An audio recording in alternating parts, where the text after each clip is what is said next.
Olá, 20 de maio de 2020, entrando agora online para a sétima live de Diálogos Entre Nós. Comecem a ser muito bem-vindas, bem-vindos, Carol, João, Yuri. Agora para valer, já testamos o áudio, já testamos o som e comece então a nos brindar com a presença de cada uma, de cada um de vocês. Olá, Felipe, Bruno, Ruth. E a Alessandra, nossa convidada de hoje, já entra online, deixa eu até acompanhar aqui, e ela nos manda a conexão de vídeo. Nós já começamos então pontualmente agora, 7h30 da noite do dia 20. O tema de hoje, racismo estrutural. Viviane, M. Ribeiro, Muniz, Anderson, comecem a ser bem-vindos e bem-vindas. A nossa convidada já entra na sequência, já testamos som e vídeo e começamos então todos juntos aqui por uma sociedade mais inclusiva, mais diversa, respeitosa e acolhedora. Lembrando o tema de hoje, racismo estrutural, com Alessandra Benedito. Glenda, Ebert, Ale, Karina, Maria, Adricelva, Virgínia, Daniele, Diaspórica, Yasmin, Cris, Érica. Vejamos aqui. Sejam muito bem-vindos, aguardando apenas a Ale mandar o vídeo, a gente já começa, uns minutinhos, não mais do que 1 ou 2 minutos. A Ale acabou de entrar, perfeito, vamos então juntas e juntos, aí começamos oficialmente. A Ale já pediu conexão de vídeo, maravilha. Vamos 7h32, começando no horário para discutirmos, então, refletirmos sobre racismo estrutural. Luiz, Pedro, Érica, sejam bem-vindos, Monique igualmente, e quem eu não pude falar o nome, me desculpe, mas à medida do possível vamos recebê-los. Luciano, a Ale já está conectando aqui. Oi, Cris, tudo bom? E aí nós vamos então juntos. Milena, seja bem-vinda, o aquecimento. A Alessandra já pediu o vídeo e está conectando um ok de que o meu áudio e o meu vídeo está legal para vocês? Ale, deu uma mensagem que foi recusado o vídeo. Você quer mandar novamente, por favor? Que aí a gente já autoriza. O meu áudio e o meu vídeo estão ok por enquanto? Ok, Carol, valeu, família, tudo. Olá, boa noite, Gui, boa noite, Cris, boa noite a todos e todos. Recusou o vídeo da Alessandra, nossa convidada, então a Ale tem que pedir novamente, mandar a autorização para mim, e aí eu posso, então, felizmente, aceitá-la e começar. Só um minutinho, Renan, tudo bom? A Alessandra acabou de mandar a solicitação de vídeo. Vamos lá então, 7h33, aquecimento pontual. Oi, Ale. Olá, tudo bem? Tudo bom? Boa noite para vocês, boa noite a todos e a todas. Boa noite, Ale. Então, sejam todos bem-vindos. Bora lá, Ale, levar essa? Vamos. Perfeito, então, oficialmente começando. Sejam todas, todos muito bem-vindos à 7ª edição live de Diálogos Entre Nós. Eu sou Guilherme Gobato, consultor e idealizador pela plataforma de curadoria de conteúdo em diversidade e inclusão, a Diálogos Entre Nós. Nós aqui, vocês online, a Alessandra e eu, formamos um conjunto repleto e diverso de nós. Nós, na primeira pessoa do plural, na certeza e esperança de que união e boas parcerias promovem muito mais equidade, igualdade e respeito em prol de uma sociedade mais diversa e inclusiva. E o nós com plural de nó, obstáculos e dificuldades, mas também ponto essencial que podemos desatar juntos e juntas para caminharmos por mais inclusão e diversidade. Diálogos Entre Nós vem de uma trajetória de encontros presenciais ano passado, entre setembro e dezembro, como fruto de uma parceria de conteúdo junto ao Google for Startups, viabilizada pela plataforma de economia colaborativa O Poder da Colaboração. Tratei de temas específicos e transversais em diversidade e inclusão, começando por étnico-racial em setembro, LGBTQIA+, em outubro, pessoas com deficiência em novembro e igualdade de gênero em dezembro. Retomando, então, a produção de conteúdos pela Diálogos Entre Nós desde o começo de abril, chegamos hoje ao tema racismo estrutural, com a convidada mais do que honrosa, que me deixa muito feliz, Alessandra Benedito. Ale, seja muito bem-vinda mesmo. Sou eu que agradeço, Gui, a alegria de poder participar do Diálogo Entre Nós. É uma honra poder estar com vocês e poder refletir um pouco sobre o racismo estrutural e seus impactos, principalmente no momento em que vivemos. É uma alegria. Eu fico muito feliz e agradeço publicamente aqui a Adriana Camargo, um contato em comum, a Ale e a mim, que fez a ponte para que nós pudéssemos finalmente conversarmos e dialogarmos como estamos fazendo aqui. Valeu, Adri, e felicidade estarmos juntos nessa trajetória de diversidade e inclusão. Lembrando a todos, o tema hoje é racismo estrutural. Eu quebro um pouco o protocolo para contextualizar a nossa live. E, Ale, antes que eu me esqueça, eu vou rapidamente me autodescrever, caso tenha alguém cego ou com deficiência visual aqui nos assistindo. E aí eu pediria, por gentileza, que você também se autodescrevesse e também se apresente para todas e todos aqui. Eu sou homem, me autoconsidero branco, cisgênero, gay, uso um óculos de grau, uma barba e cabelo pretos curtos, uma camisa branca. Atrás de mim está ambientado um escritório aqui em casa, com alguns livros e um abajur e uma luminária amarela. Por gentileza, Lê. Olá, eu me chamo Alessandra Benedito, eu sou uma mulher negra, de 1,57 m, com cabelos crespos e bem altos. Eu uso óculos, um óculos também de grau. Eu estou usando uma blusa de gola redonda, bem colorida. E ao fundo tem uma parede bege, um sofá branco e uma estante com alguns livros. É o espaço da minha casa. Você pediu para eu me apresentar? Então, meu nome é Alessandra. Meu nome é Alessandra. Minha formação de base é o direito, então eu sou formada em direito, sou advogada, sou mestre e doutora em direito político e econômico. Eu acho que só é bacana falar disso para dizer o que foi que você pesquisou, né? E aí serei bem rápida. Pesquisei a questão da mulher negra e o trabalho decente, e depois pesquisei economia solidária e economia feminista como formas de inclusão de mulheres em situação de vulnerabilidade. Então é isso.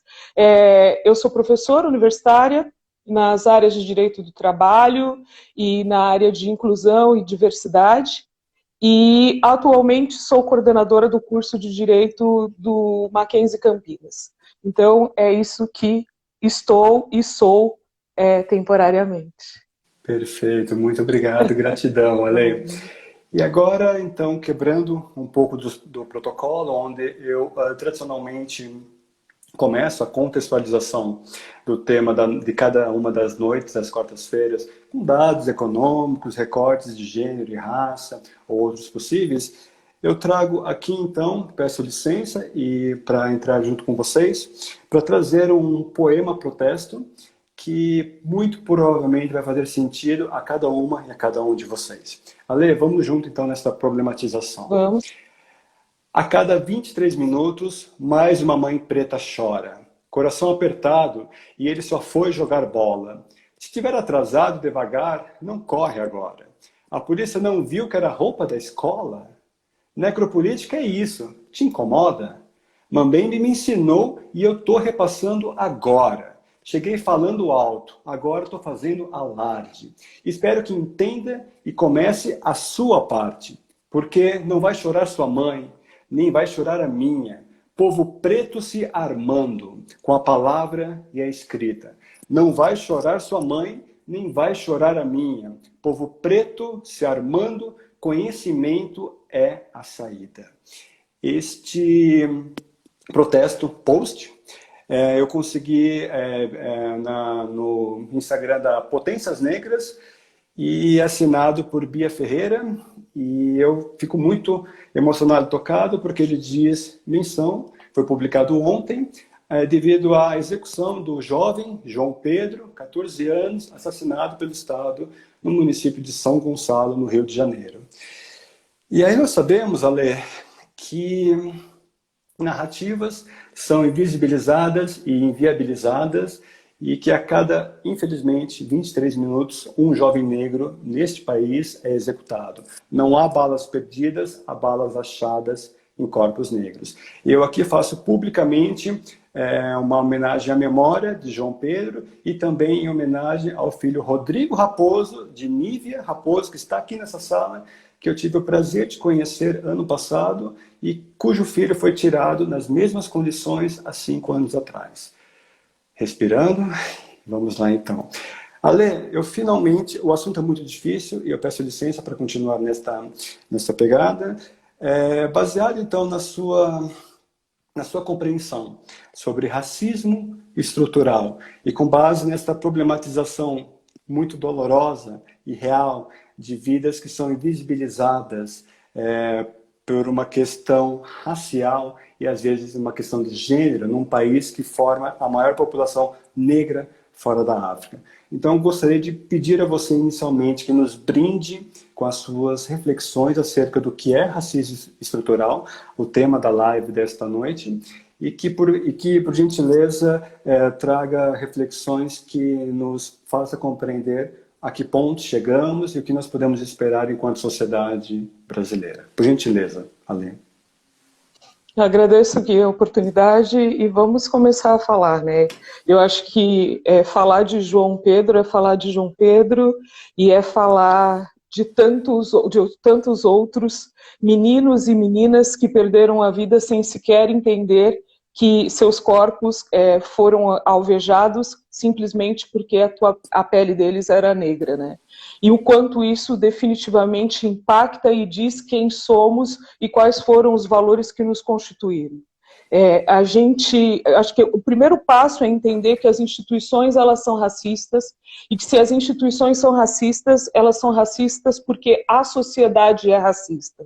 Porque dentro dessa instituição tem pessoas que fazem a manutenção, ou dentro dessa multiplicidade de instituições, públicas ou privadas, a gente tem uma multiplicidade de pessoas que estabelecem relações de poder e que essas relações de poder têm necessidade de serem mantidas como estão, porque elas entregam a um sem número de pessoas valores e supostamente privilégios que elas acham que por acaso seria só delas. Enquanto isso, a gente vê jovens negros sendo executados e o interessante é que quando a gente pensa no racismo estrutural, a gente precisa olhar para o racismo estrutural e entender que o racismo estrutural ele é o resultado de um conjunto de coisas. É a gente pensar num processo que é um processo que discrimina, que exclui, e que quando ele discrimina, quando ele exclui, quando ele coloca seres humanos à margem, a ponto de suas vidas não terem valor e de serem invisibilizadas, e que só se mostra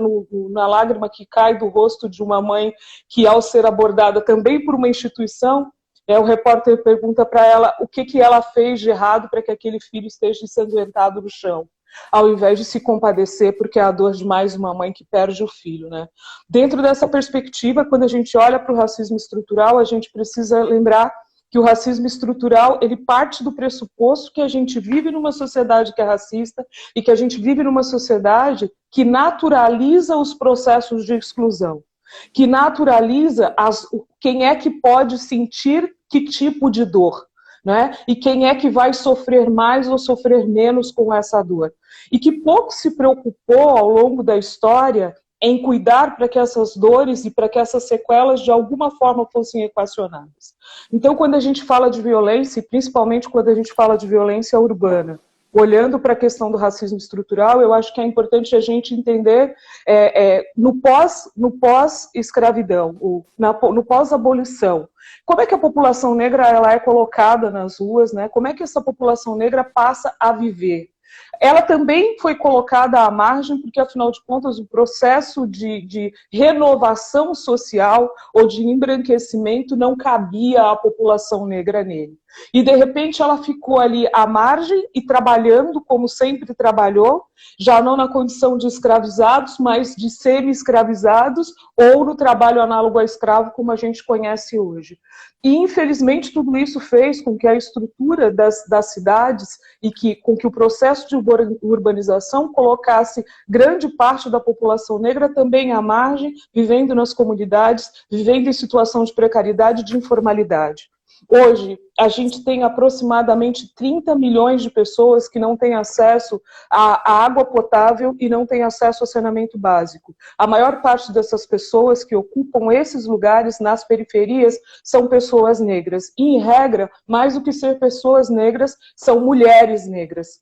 E aí, lembrando que a estatística deixa muito claro para a gente como é que isso se constitui no Brasil. Os lares monoparentais, em regra, são lares sustentados por mulheres negras. Isso significa que quando eu não dou acesso aos direitos que são direitos sociais básicos, como educação, moradia, saúde, quando eu não dou acesso a bens que são essenciais para garantir que um grupo populacional saia da condição de precarizados e de um sofrimento sem fim, que é esse sofrimento que gera a exclusão, que gera a morte, que não faz sentido, quando eu faço isso, eu mantenho essa população numa condição que é uma condição de exclusão e de não acesso, que vai gerando um sem número de consequências. E quando a gente pensa nas instituições como instituições racistas, olhando para racismo estrutural enquanto conjunto histórico, econômico, sociológico e ideológico que se fundamenta para manter um grupo numa condição de inferioridade em relação ao outro, a gente também precisa lembrar que o racismo institucional está dentro disso. E que as instituições cumprem o papel de, por meio do poder, da força, ou às vezes do próprio silêncio, manter as pessoas represadas nos seus próprios lugares. Se eu não tenho acesso à água potável, se eu não tenho acesso a elementos mínimos que me garantam uma vida que seja uma vida digna, como é que eu vou ter recursos para poder conseguir pensar no restante? Depois do processo de escravização, a gente viu a população negra lutando e resistindo, assim como lutou durante o processo de escravização. E com muito custo que a gente conseguiu colocar, por meio de instrumentos normativos, a possibilidade de igualdade, não igualdade material, mas de igualdade formal entre negros e não negros. Mas essa igualdade formal não nos garantiu a igualdade material que faria com que nós pudéssemos fazer escolhas. E que nós pudéssemos fazer escolhas, inclusive estando dentro dessas instituições que são responsáveis pelo uso da força, pelo uso da violência enquanto elemento de contenção e manutenção de poder, para que nós pudéssemos tomar decisões e para que a gente não tivesse que ver Marias, Martas, Margaridas chorando o sangue derramado de seus filhos. E a gente percebe que as desculpas são sempre as mesmas, né? Nunca a morte foi por acidente, nunca a morte foi por uma decisão do próprio Estado ou foi por uma decisão das instituições, mas a morte é sempre uma reação. Não é? A morte é sempre um sistema de defesa daquele que mata, mas que está matando não apenas o corpo de um menino como o João, mas que está matando a família dele, que está matando o respeito e a dignidade de um país inteiro. Quando eu tiro de um jovem o direito de viver simplesmente porque ele é um jovem negro e ele passa a ser suspeito. Então, para a gente olhar para essa coisa da morte, para a gente olhar para a questão do racismo estrutural, é entender que dentro da perspectiva do racismo estrutural, a gente vive numa sociedade que é racista.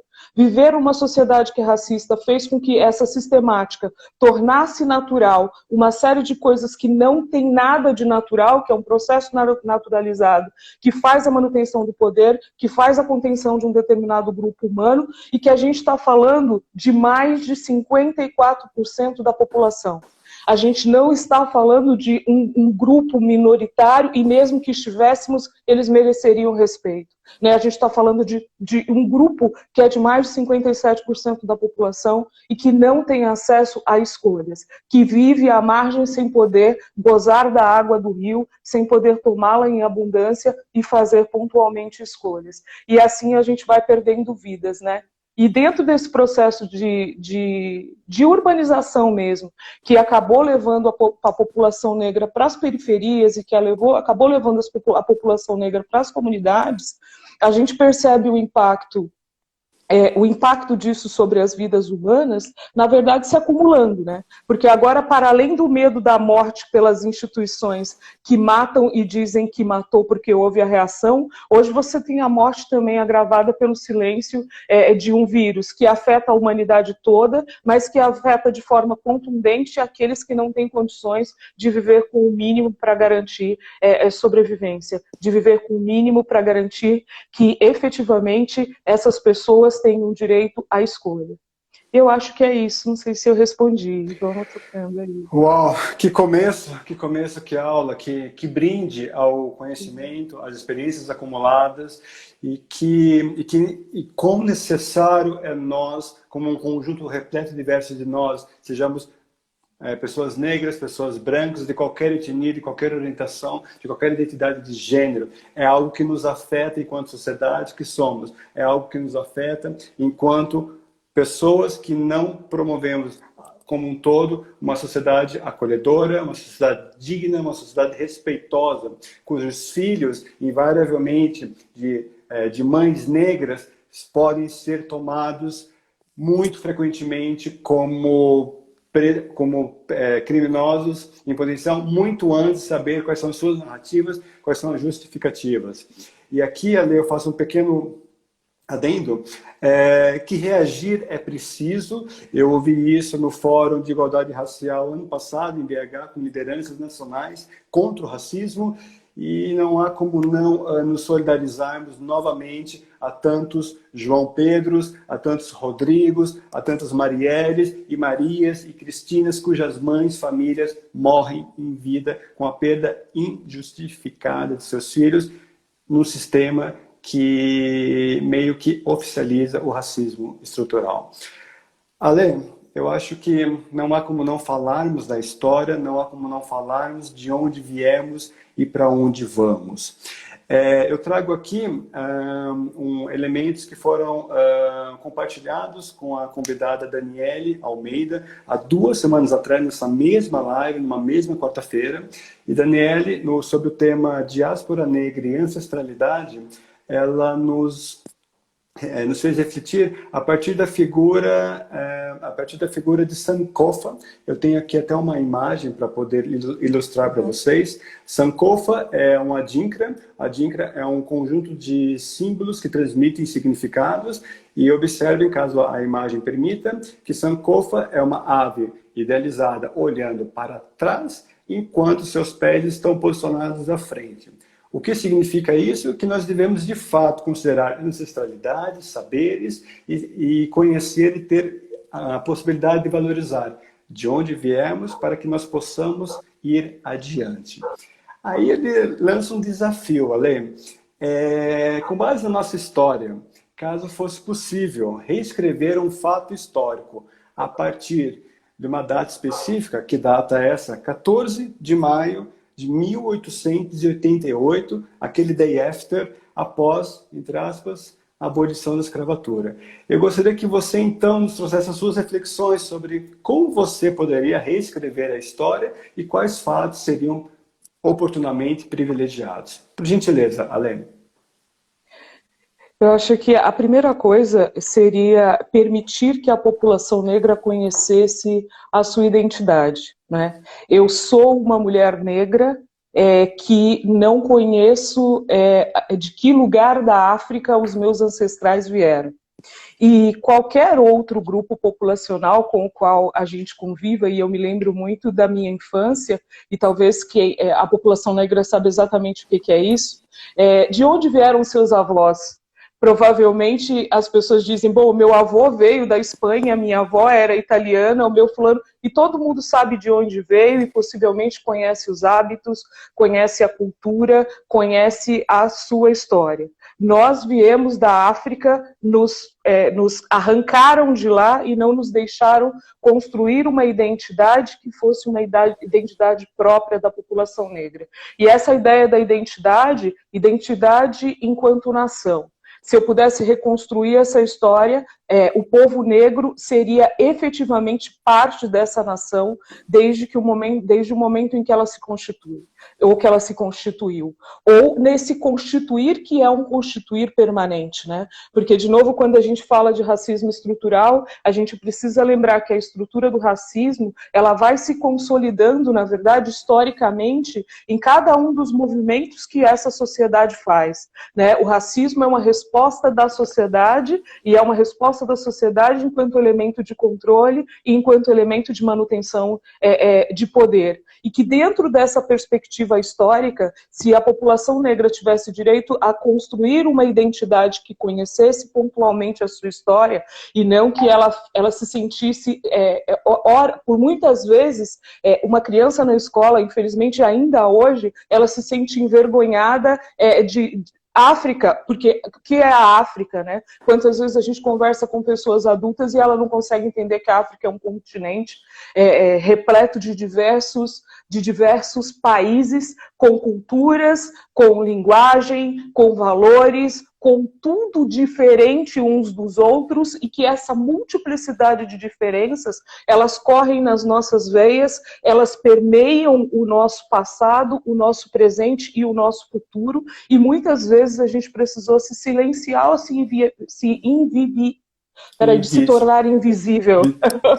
Perdão, de se tornar invisíveis, Fernando, se tornar invisíveis dentro desse processo. Por quê? Porque a negritude sempre incomodou. Então, se eu pudesse voltar no tempo, eu faria com que nós pudéssemos ser respeitados. E, principalmente, com que a população negra tivesse acesso a respeito, dignidade e renda, porque uma das formas de controlar a população negra sempre foi tirar da população negra a possibilidade de ter acesso à renda, e de renda que pudesse modificar a história desses grupos familiares e de alguma forma criar acesso a todo um conjunto de bens materiais e não materiais, de cunho objetivo ou subjetivo, que faz com que um povo se sinta como parte de uma nação e que como parte dessa nação, compartilhe de todo o bem e de todos os desafios que essa nação possa ter de forma minimamente igualitária, né? Quando a gente fala de isonomia, a gente está falando de um processo que nunca pertenceu à população negra. Então, se eu pudesse dar um salto no tempo e voltar atrás e reescrever essa história, eu reescreveria essa história com a possibilidade da população negra optar por beber da água do rio ou simplesmente sentar à margem dele. Não há como não nos solidarizarmos e nos reconhecermos enquanto ancestralidade que nos chega até hoje. E eu falo, a partir do meu local de fala, como um homem branco, eu não usava o termo ancestralidade até ter conhecimento e uma certa propriedade e intimidade com todas as variáveis, uma parte considerável de variáveis sobre a diversidade racial. E eu vejo que ancestralidade é um termo muito forte e muito coeso e coerente para quem se auto-identifica como negro e para quem resgata a sua história de fato. Lembrando novamente, Sankofa, eu olho para trás para saber de onde eu venho, com meus pés para frente, para saber para onde eu vou. E nesse sentido, até sobre essa questão histórica, né?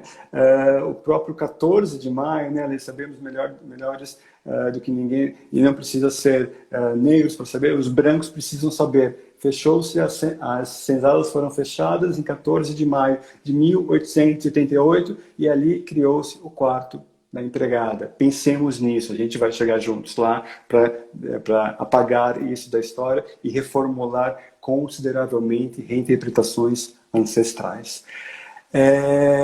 Ale, eu pediria para você, por gentileza, que então nos trouxesse reflexões a partir do papel de pessoas não negras, eu digo aqui pessoas brancas, como aliadas à questão de igualdade racial, indo, de certa maneira, ao encontro do tema da live anterior, da semana passada, quando eu recebi um executivo de longa carreira consolidada em altos postos de liderança, Theo Vanderloo, que nos seus locais de fala, ele se coloca como um aliado homem branco, a questão racial. E aí eu peço então que você nos brinde sobre a importância das pessoas brancas no fomento da igualdade racial. Gui, eu posso falar sobre esse assunto? Posso só voltar um pouquinho atrás na nossa pergunta anterior? Ale, Na verdade, você manda. Na verdade, colaborando até com a sua fala, né? Porque toda a estrutura do trabalho, e aí quando a gente fala de trabalho, seja trabalho formal, essa ideia do processo de inclusão verdadeiro por meio do trabalho formal, ela sempre foi algo bem rarefeito à população negra. E ou a gente não conseguia ter acesso à atividade de trabalho formal com toda a proteção necessária, e aí existem grupos familiares que trabalharam a vida inteira na informalidade, e essa informalidade nunca foi levada a sério, e aquela história, né, quando se trata de... Por que não comemoramos o 14 de maio? Por que não comemoramos essa data? Porque no final das contas não há nada que comemorar, mas há muito que resistir. Porque quando a gente fala do 14 de maio e quando a gente fala do processo de organização da sociedade para o trabalho e para a evolução, a população negra foi colocada à margem, e pensando nas trabalhadoras domésticas, a gente precisa lembrar do seguinte: quando você fala do quartinho da trabalhadora doméstica, o próprio direito, e aí pensando de novo em racismo estrutural, quando a gente pensa em racismo estrutural e em racismo institucional, a gente está falando de uma estrutura que, para que ela pudesse se desenvolver, homens e mulheres negras tiveram que doar suor, sangue e vida para que isso acontecesse, e que valor tudo isso assumiu. E que diversas profissões desenvolvidas tipicamente por pessoas negras, como se esse fosse um lugar que por elas devem ser ocupadas, né, e que geralmente são lugares que não incomodam, porque é comum ver essas pessoas nesse tipo de função, então só vai passar a me incomodar se efetivamente isso representar de alguma forma risco aquilo que eu acredito que para mim é privilégio. Mulheres negras e trabalhadores domésticos de uma forma geral, pensando em legislação e pensando em regulamentação do trabalho, nós demoramos anos para poder regulamentar a condição de mulheres negras, ou para regulamentar a condição de trabalhadores domésticos. E por que disso? Porque geralmente sempre com aquela desculpa de que ela ou ele fazem parte da minha família. E faz parte da minha família até a linha B, não é? Porque eu espero que ela tenha uma família bastante forte e grande, para quando ela não tiver mais forças para limpar o meu lar, que ela consiga mandar a filha, a neta ou a sobrinha para continuar. Agora, se essa mesma menina negra, se esse mesmo menino negro ousa ocupar os bancos da universidade, eu me questiono por que cotas é um elemento necessário, porque eu não faço cotas sociais, e ainda que fizesse cotas sociais, nós estaríamos falando de mais de 54% da população autodeclarada negra, então nós também teríamos que, de alguma forma, respaldar grande parte da população negra. Mas pensando só em trabalho, quando a gente fala nas dimensões que fazem com que o racismo se perpetue e que pouco se trate a respeito disso, trabalho e geração de valor econômico sempre esteve ligado à geração de valor social, e sempre garantiu esse processo de exclusão da população negra como um elemento de naturalização e de marginalização, com todas as consequências que isso pode representar. Agora, voltando para a ideia do que alguém não negro pode fazer para ajudar no processo de superação do que exclui, né? A primeira coisa é reconhecer que somos uma sociedade racista. Esse é o primeiro elemento. Porque o mito da democracia racial fez e faz com que grande parte da população não consiga compreender e se ver, né, como alguém que é racista. Não obstante, todas as vezes que se faz pesquisas perguntando para alguém se ele é racista, a resposta é não. Mas a segunda pergunta é: se você conhece alguém racista, e logo em seguida a pessoa diz que conhece, e geralmente o percentual de quem conhece alguém racista é sempre maior do que o percentual de respostas que dizem não ser racistas. Então eu estou com um problema de entender quantos elementos compõem essa caixinha, né? Então eu acho que a primeira coisa é esse processo de compreensão de que a gente vive numa sociedade racista e que isso não é desculpa para que a gente não mude a nossa conduta, né? Então, não basta se declarar, não, eu não sou racista, mas é também compreender que ser racista pode ser algo consciente, no qual eu discrimino, e eu discrimino com o intuito de que esse processo de discriminação gere para mim privilégios, e eu sei diretamente que eu estou fazendo isso. Então a discriminação é um processo de discriminação direta, como o processo de discriminação também pode ser indireta. E em razão de eu viver numa sociedade que é uma sociedade racista, eu posso acumular uma série de interpretações de mundo que o tempo todo permita, com ações ou omissões, que pessoas, em razão da diferença racial, estejam ou não estejam num determinado local. Então, eu acho que a primeira coisa é conscientizar. Então, tomar ciência de. E a partir do momento que se toma ciência de, começar a cuidar disso no nosso cotidiano. E cuidar, resistir e denunciar. Todas as vezes que a gente fala de alguém que tenha sido acometido por algum crime racial, a gente sabe o quanto é difícil procurar as instituições e ter que provar aquilo que às vezes está evidenciado para as próprias instituições que você de alguma forma sofreu algum impacto ou algum crime que se configure como um crime contra a questão racial.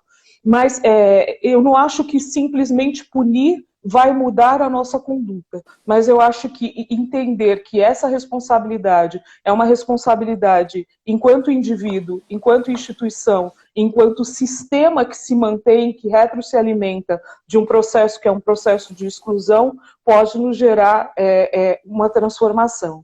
E aí ouso dizer que num momento como esse que a gente está vivendo, em que provavelmente no pós-pandemia a gente vai ter um tempo de recessão e de escassez que não vai afetar só a população negra, mas que vai afetar com certeza todo o mundo, a população negra com certeza será impactada por isso de uma forma mais fervorosa, pensando na realidade racial e nas desigualdades econômicas e sociais presentes no Brasil. Então, mais do que nunca, é hora de negros e não negros entenderem que é preciso ser antirracista e cuidar das condutas cotidianas de maior valor ou de menor valor o tempo todo. É ser vigilante, né, também, ser atento. Perfeito, perfeito, Ale.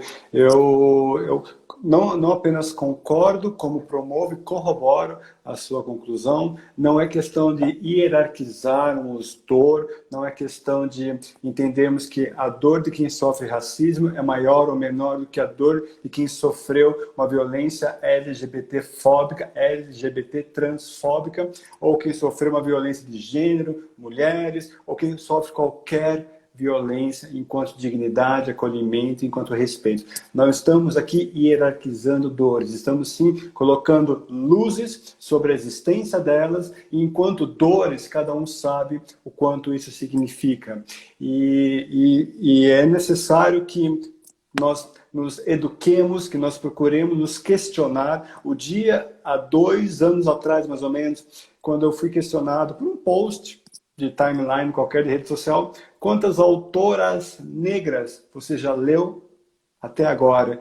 Aí aquilo me chocou muito, porque eu tinha lido um capítulo aqui, eu tinha lido um fragmento ali, um vídeo, mas livros, exatamente livros completos de autoras negras, e aquilo me deixou incomodado. Então eu levei o meu privilégio social identitário, como homem branco cis, a me questionar. E aí a tônica de diversidade e inclusão é de fato essa, nos questionarmos sobre a posição que nós ocupamos e sobre os acessos de poder que nós temos a partir disso. Ale, nós temos aqui 2 perguntas já na caixa de perguntinhas aqui na interrogação. Eu tenho mais uma pergunta, mas eu abro mão por hora para que a gente possa direcionar aqui, eu vou só projetá-la para nós. Vamos lá. O Everton pergunta, bom, na verdade acho que é um comentário, né? Ele adora seu trabalho, espera voltar logo ao comitê no escritório. Valeu, Everton. E a Cris, ela pergunta, a Cris Damas, pergunta o seguinte, divisão de classe e raça. Você acredita, Ale, que isto racionalizou ou normalizou as subdivisões de classe? Você precisa que eu reformule a pergunta ou está claro? Não, eu acho que isso racionalizou e naturalizou as divisões de classe. Inclusive, quando se faz divisão de classe, o racismo ele é um excelente instrumento, porque ajuda a conter dentro desse processo de divisão quem você não quer que goze dos privilégios e das possibilidades que, de alguma forma, um determinado conjunto humano acredita e vê isso como privilégio, né? E vê isso como, não como privilégio, não seria a palavra certa para aquele que vê. Ele vê isso como mérito, ou seja, como dado de merecimento em razão de ter nascido naquela condição. Mais ou menos como se fosse um sistema de castas, né? Mas, você nasceu assim e logo você é merecedor e toda a sua descendência também o será. Então, quando a gente pensa na divisão de classes, tudo que constitui o processo de discriminação e de exclusão racial vem a colaborar e constituir esse processo, que é o processo que coloca os indivíduos nos seus supostos devidos lugares, né? Não atrapalhando a estrutura do poder que mantém as dimensões que são dimensões institucionais e ideológicas, repressivas, persuasivas e dissoantes de todo o processo, que é o processo de exclusão. Não sei se respondi. Assim, me respondeu a Cris aqui ainda, se for o caso, ela pode comentar, mas perfeito. E aí, no caso, lembrando a todos, eu sempre esqueço isso, comentários são muito bem-vindos, eu às vezes fico tirando os comentários aqui da tela para privilegiar a imagem da Ale, que infelizmente os convidados ficam aqui, deixa eu até tirar um pouquinho, porque assim a gente pode ver o sorriso sincero e amplo da Lê. Vou lá para vocês, pode colocar de novo. Não, desculpa, o pessoal pode direcionar aqui para as perguntinhas, depois daqui uns minutinhos eu subo os comentários novamente. Lê, nós frequentamos pautas corporativas e as empresas podem ser, ou não, impulsionadoras de vetores pró-diversidade e inclusão. Como é que você percebe que as empresas, então, podem melhor estruturar suas iniciativas de diversidade racial para melhor acolherem e melhor respeitarem todos em conjunto?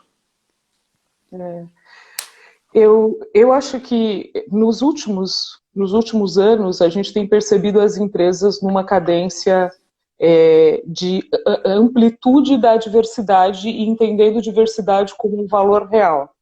Algumas têm despertado por conta da cadeia de fornecedores que impõe uma mudança comportamental verdadeira, então não basta que você contrate o diverso para colocá-lo na posição de estagiário ou de trainee e não permita nunca que ele efetivamente faça parte da empresa ou faça parte da instituição e que com isso gere valor, mas seja por um caminho ou seja por outro, o processo de ações afirmativas faz com que a convivência ela aconteça, né?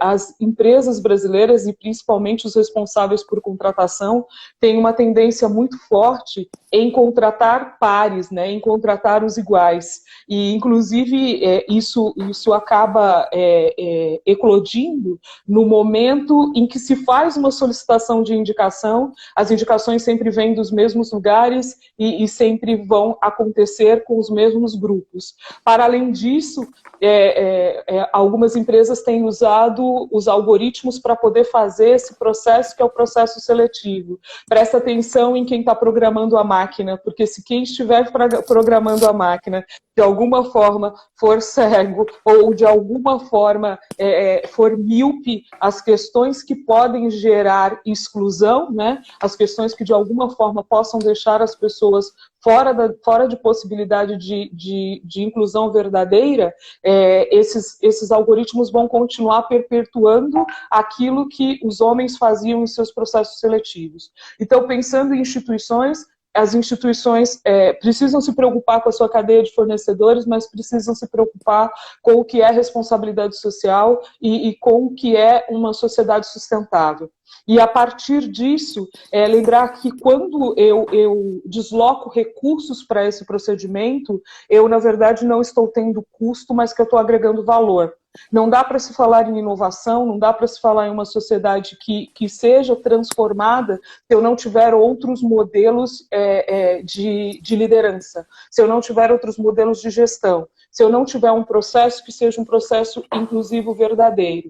E pensando na sistemática que seja a sistemática das instituições, também se preocupar se o movimento que eles estão fazendo não é simplesmente um movimento de inserção. Então, eu coloco, mas eu não acolho, eu coloco, mas não crio condições para que essa pessoa consiga se desenvolver.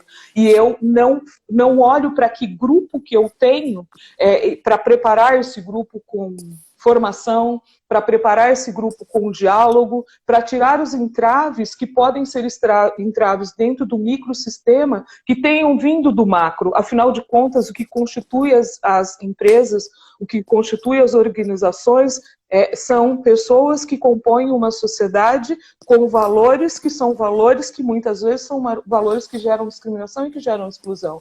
E esse macrosistema será refletido no microsistema, podendo não só abalar a estrutura do negócio, mas também não garantir que a sociedade passe por um processo que gere desenvolvimento econômico e que gere desenvolvimento social. Não dá para se falar em desenvolvimento econômico desatrelado de desenvolvimento social.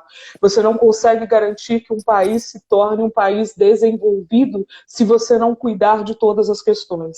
E aí você começa a ver um país fragilizado quando você não cuida disso.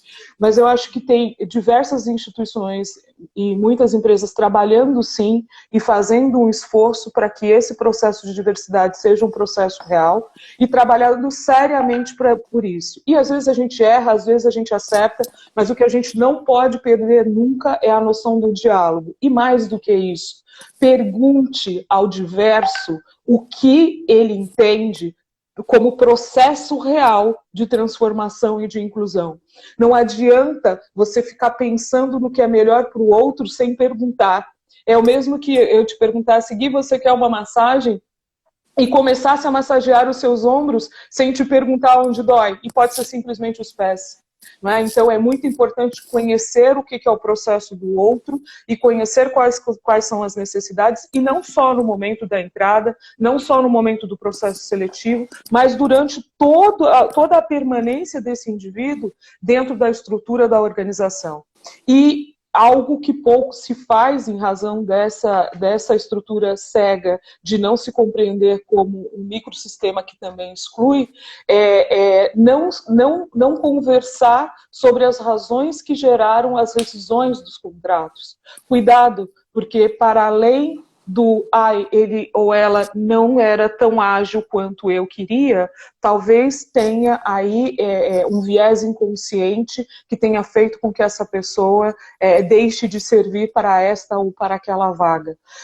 Ou simplesmente se coloca a pessoa dentro do espaço físico e vai minando ela todos os dias. Então, eu acho que todas as instituições públicas e privadas e todos os indivíduos precisam estar conscientes de qual que é o papel nessa luta antirracista. Perfeito, Ale. Esse é um tremendo brinde pró-inclusão, pró-acolhimento das inúmeras diversidades que nos cercam. Somos mais de 7 bilhões de diversidades. Não basta apenas estar conosco, temos todas as diversidades têm que se sentir devidamente acolhidas e respeitadas. Você trouxe o papel, uma atribuição fundamental enquanto uma liderança em uma liderança inclusiva, não precisa ter um cargo gerencial numa caixinha da organização. Liderança é o fato de você exercer influência, dar o exemplo, escutar, ver o que seria interessante para melhor acolher aquela pessoa na magnitude da sua diversidade. E isto nós podemos fazer de fato. Muito além da empatia, é uma postura respeitosa, é uma postura que possa com que todos e todes, ao final do dia, produzam, entreguem mais resultados e se sintam respeitados nas suas capacidades, habilidades, com direitos e com obrigações. Ale, estou controlando o tempo aqui, tem mais 3 perguntas, 4 mais ou menos. Pode ser que algumas perguntas tenham subido pelos comentários, então eu peço gentilmente que as pessoas que mandaram perguntas, se mandaram nos comentários, mandem para o meu direct e eu encaminho com muito prazer a Ale. E aí, então, no momento offline, nós podemos devidamente respondê-los. Ale, tem uma pergunta aqui que diz sobre como você se sentiu como mulher negra durante a sua carreira acadêmica, graduação, mestrado e doutorado. É do perfil chamado Gaco, por gentileza. É interessante, né? Porque primeiro eu escolhi uma carreira que é uma carreira, pensando que eu estou formada há 18 anos, então a gente precisa lembrar 18, 23, quando eu sentei pela primeira vez nos bancos de uma universidade. E primeiro era um pouco... Na minha sala da universidade eu era a única pessoa negra e era uma pessoa negra e uma mulher negra. Então eu tinha a interseccionalidade do processo exclusivo de exclusão sobre os meus ombros, né? E com todas as dificuldades desse processo.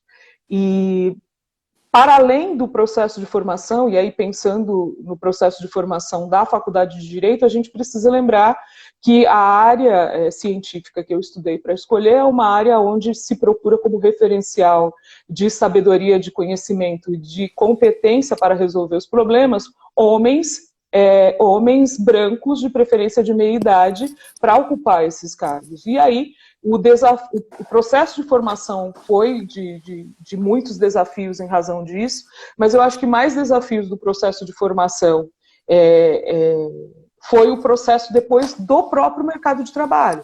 Porque aí você vai para o mercado de trabalho e por mais que a empresa na qual você trabalhe, ela te dê oportunidades e ela acredite nesse processo de diversidade, e às vezes é uma empresa que acredita na diversidade, às vezes é uma empresa que coloca você lá como único representante para quando ela tiver um problema, ela poder dizer, opa, eu tenho fulano ou fulana trabalha nessa posição. Seja lá por esse ou por aquele motivo, se tem 2 ou tem lá alguém para poder estar representando ou cumprindo simbolicamente a meta lá de inclusiva, durante o processo eu vi muitas ações e mais omissões que declaravam o preconceito e a frustração daquele que ia até o balcão para ser atendido e que, de repente, quem estava atendendo era uma mulher e era uma mulher negra, né? Afinal de contas, quem é você? E dentro do processo de mestrado e doutorado, respondendo à pergunta dele, eu acho que eu tive, primeiro, a felicidade de passar por um processo de formação de um curso que era um curso que pensava em políticas públicas, que pensava em políticas de ações afirmativas e que pensava num processo que fosse um processo transformador. E com isso eu não estou dizendo que ele era perfeito. Só estou dizendo que aquilo que se estudava lá efetivamente era algo que se pensava em, de alguma forma, garantir a transformação do mundo e a transformação da sociedade. Ainda que isso não se materializasse na velocidade que a gente quisesse, de alguma forma era isso que a gente estava fazendo. Durante a formação e no pós-formação, você vai para dentro da sala de aula e é óbvio que também vai gerar susto. Só que como você está falando de pessoas que conhecem o direito, em regra são omissões. Em regra são caras e bocas que dizem para a gente claramente o que aquelas pessoas sentiram ao ver diante de uma sala de aula uma mulher e uma mulher negra, né? Eu acho que é isso. Perfeito, Ale. Isso vai muito ao encontro também da maneira inicial, como eu tomei contato da Alessandra, pela plataforma incrível de conteúdo racial, o Canal Preto, tanto no Instagram quanto no YouTube. Eu vejo aqui a sua colega de formação, a Simone Henriques, Ale, que diz que a doutora Alessandra Luminosa, de fato é.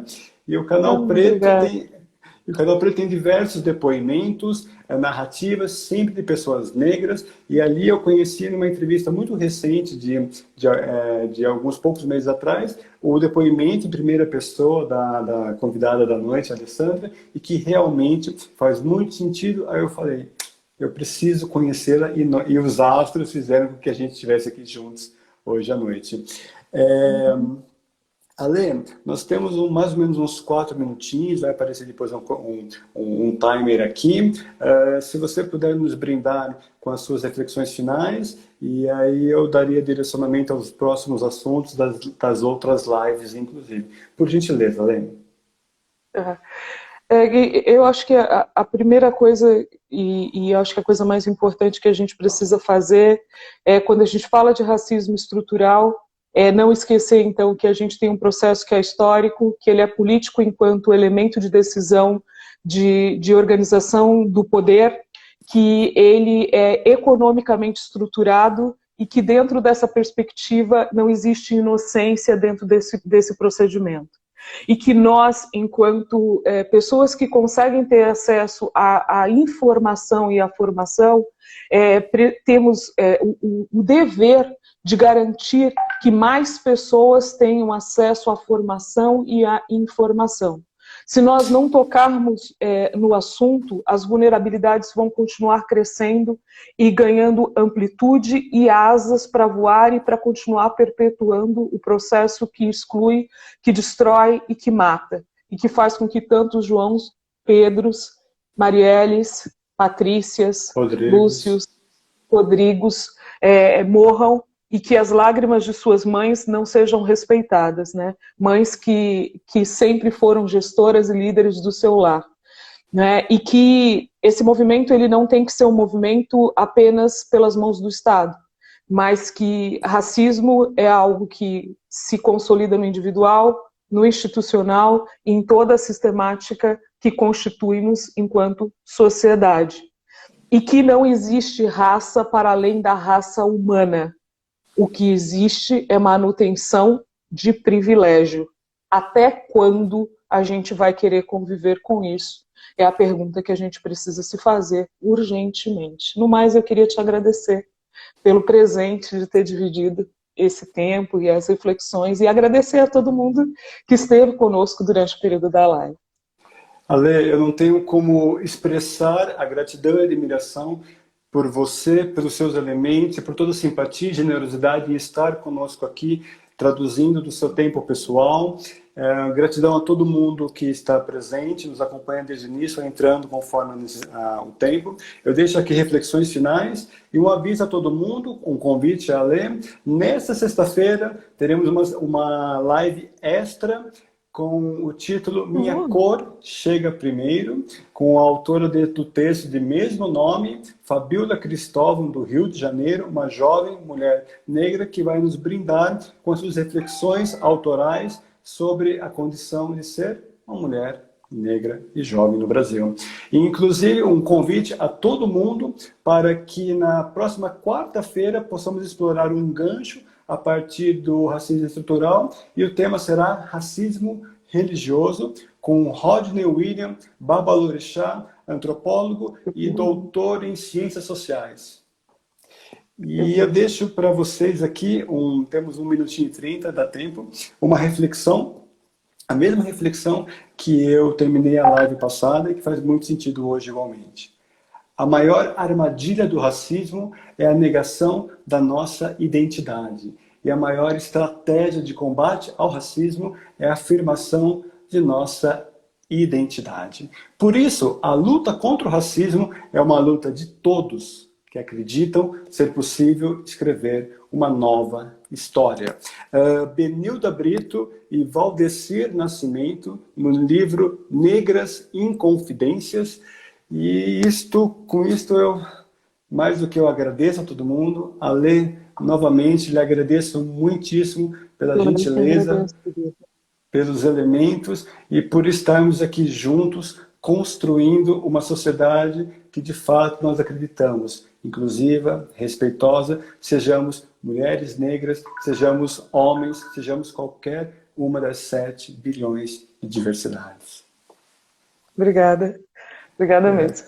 Foi um Agradeço. prazer. Foi um prazer imenso, agradeço a todo mundo. E nos últimos 30 segundos, esta live vai subir direto para o IGTV do perfil aqui, tanto da Lei, depois eu passo o arquivo, e do meu automaticamente. E, novamente, muita gratidão a cada um de vocês. Ali temos 20 segundos, por gentileza. Ai, consciência racional gera resistência. Sueli Carneiro.